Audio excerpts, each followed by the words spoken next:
লগে শেষ গো দুনিয়াতে আমার ভাই আরো বাঁচত না গো। পড়ে গিয়েছিল শরীরের 90 ভাগ।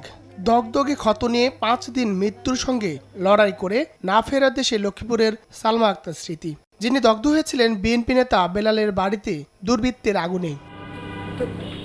বুধবার দিবাগত রাতে জাতীয় বার্ন ও প্লাস্টিক সার্জারি ইনস্টিটিউটের নিবিড় পরিচর্যা কেন্দ্রে মারা যান মাত্র 20 দিন আগে বিয়ে হওয়া স্মৃতি। ছোট মেয়ের পর এবার বড় মেয়েকেও হারালেন বেলাল। স্মৃতির মৃত্যুতে শোকে ভাসছে পুরো পরিবার। অনেক কথা কইছে আমার লগে, 2 ঘন্টার মতো কথা কইছে। কয় আমি তো বাঁচতাম না বুবু, আমি বাঁচতাম না। অর্থ সম্পদ সব হারাইছি, সব মেনে নেওয়া যায়। সন্তান হারা দুঃখ মেনে কোনো দিনও নেওয়া যায় না রে বাবা, কোনো দিনও যায় না। আমার ভাইয়ের কলজার টুকরা। যারা এইসব কাজ করেছে তাদের আইনগত ব্যবস্থা নেওয়া হোক। গত 19 ডিসেম্বর মধ্যরাতে লক্ষ্মীপুর সদর উপজেলার ভবানীগঞ্জ ইউনিয়ন বিএনপির সহ সাংগঠনিক সম্পাদক বেলাল হোসেনের বাড়িতে আগুন ধরে দেয় দুর্বৃত্তরা। এতে ঘটনাস্থলে পুড়ে মারা যায় তার 7 বছর বয়সী মেয়ে আয়শা। দগ্ধ হন বেলাল সহ তার 2 মেয়ে।